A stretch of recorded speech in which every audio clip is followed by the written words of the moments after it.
सोबत रहा, अपडेट जाणून घ्यायचे आहेत। दुसरी आपण दृश्य दाखवतोय, संजय राऊत हे सध्या मोर्चाच्या ठिकाणी पोहोचताना दिसत आहेत।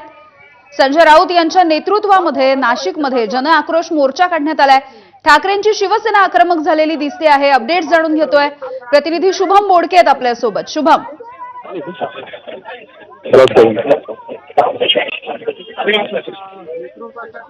शुभम, माझा आवाज पोहोचतोय तुमच्यापर्यंत? खासदार संजय राऊत हे आता मोर्चाच्या ठिकाणी पोहोचलेले आहेत।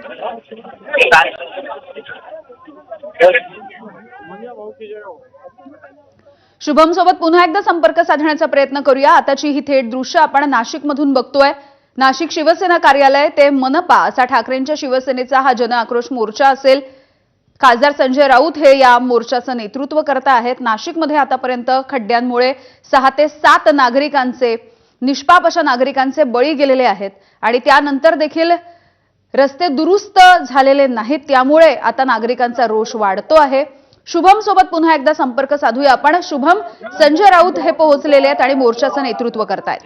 नक्कीच यामिनी, संजय राऊत हे नाशिकच्या शिवसेना मध्यवर्तीय कार्यालय या ठिकाणाहून हा मोर्चा महापालिकेकडे मार्गस्थ होणार आहे त्या ठिकाणी पोहोचलेले आहेत। मोठ्या प्रमाणात शिवसैनिकांचा उत्साह या ठिकाणी आपल्याला पाहायला मिळतोय। मोठी शिवसैनिकांची गर्दी पाहायला मिळते। एकूण जर बघितले तर या ठिकाणी नाशिककर देखील या जन आक्रोश मोर्चामध्ये आपल्याला सहभागी झाल्याचं पाहायला मिळतं। एकूण जर बघितलं तर या सगळ्या मोर्चामध्ये शिवसेनेचे पदाधिकारी, शिवसैनिक हे शहरातल्या वेगवेगळ्या भागातून मध्यवर्तीय कार्यालय, शिवसेना कार्यालय जे आहे त्या ठिकाणी शालिमार या ठिकाणी पोहोचलेले आहेत आणि या ठिकाणाहून आता मोर्चा नाशिक महानगरपालिकेच्या दिशेने मार्गस्थ होताना आपल्याला पाहायला मिळतोय। बरं, संजय राऊत यांच्यासोबत राजाभाऊ वाजे हे देखील या मोर्चामध्ये सहभागी झाले आहेत।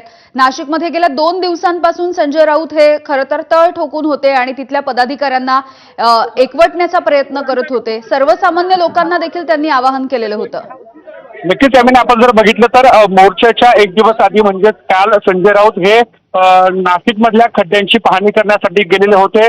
पंचवटीचा परिसर असेल किंवा शहरातला मध्यवर्तीय भाग असेल त्या ठिकाणी संजय राऊत यांनी या खड्डेमय रस्त्यांची पाहणी केलेली होती। त्या ठिकाणी काही भाजी विक्रेते आहेत, नागरिक आहेत, त्यांच्याशी देखील संवाद साधलेला होता।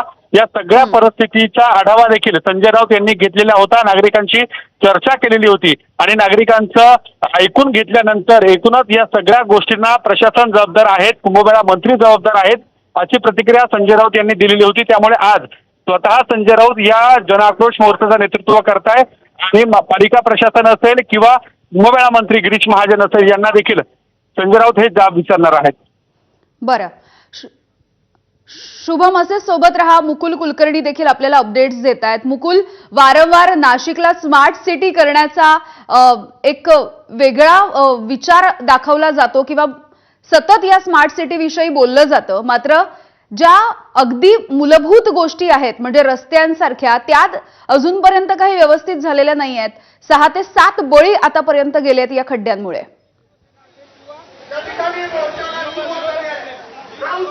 अगदी बरोबर आहे। स्मार्ट सिटी योजना ही पूर्णपणे अपयशी ठरल्याचं अनेक वेळा लोकप्रतिनिधी त्याचबरोबर स्थानिक अधिकाऱ्यांना देखील ही भावना व्यक्त केलेली होती। स्मार्ट सिटी अंतर्गत जी रस्त्याची कामं झालेली होती त्या रस्त्याच्या कामांमध्ये देखील अनेक स्वरूपाच्या त्रुटी ह्या आढळून आलेल्या होत्या। त्यामुळे स्मार्ट सिटीच्या कामांबाबत नागरिकांची नाराजी तर आहेतच, परंतु आता सध्या नाशिक शहरामध्ये कुंभमेळ्याच्या अंतर्गत जी कामं चालू आहेत त्या कामांमुळे खऱ्या अर्थानं नाशिककर अक्षरशः मेटाकुटीला आलेले आहेत। नाशिककर बेटीस धरले जात आहेत। एका बाजूला ऐन पावसाळ्यामध्ये रस्त्यामध्ये खड्डे प्रचंड पडलेले आहेत। या खड्ड्यातून नाशिककर कशीबशी वाट काढतो तर पुढच्या बाजूला कुंभमेळ्याची अर्धवट कामं आहेत। त्यामुळे अनेक शहरातले रस्ते हे बंद स्थितीमध्ये आहेत। अनेक ठिकाणी जलवाहिनी टाकण्याचं काम चालू आहे, काही ठिकाणी सीसीटीव्ही केबलचं नेटवर्क टाकण्याचं काम हे सुरू झालेलं आहे, गटार योजनेचं काम चालू आहे। त्यामुळे अशी वेगवेगळी कामं सध्या नाशिक शहरामध्ये कुंभमेळ्याच्या पार्श्वभूमीवर सुरू आहे आणि ह्या कामांचा त्रास नाशिककरांना मोठ्या प्रमाणामध्ये होत आहे। अनेक रस्ता सायंकाळपर्यंत तो सुरू असतो, मात्र सकाळी उठून ज्यावेळेस त्याच मार्गाने नाशिककर जायला लागतो त्यावेळेस तो रस्ता बंद अवस्थेमध्ये असतो। त्यामुळे अशा अनेक समस्यांना नाशिककरांना सामोरं जावं लागते आणि प्रत्येक घरामधनं हा संतापाची लाट येत होती। त्यावर नाशिक महानगरपालिका प्रशासनाच्या माध्यमातून गेल्या 4 ते 5 दिवसापासून दिलासा देण्याचं काम सुरू झालं होतं. शहरातील अनेक खड्डे बुजवण्याच्या कामाला देखील सुरुवात झालेली होती. मात्र अचानक पाऊस येतो आणि पावसामुळे जे खड्डे बुजवलेले आहेत ते खड्डे पुन्हा एकदा दिसायला लागतात. अशा अडचणी निर्माण होत आहेत आणि त्यामुळे नाशिककरांचा उद्रेक आहे. आणि आज ठाकरेंच्या शिवसेनेच्या निमित्तानं हा जन आक्रोश मोर्चा काढला जात आहे आणि या मोर्चाच्या निमित्तानं कुठेतरी नाशिककरांच्या भावनांना वाट मोकळी करून देण्याचा प्रयत्न ठाकरेंची शिवसेना करते. आणि म्हणूनच संजय राऊत कालपासून नाशिकमध्ये तळ ठोकून होते. संजय राऊतांनी काल नाशिकच्या मखमलाबाद पंचवटी या परिसरामध्ये जाऊन स्वतः रस्त्यांची पाहणी केली. जी अर्धवट कामं आहेत त्या अर्धवट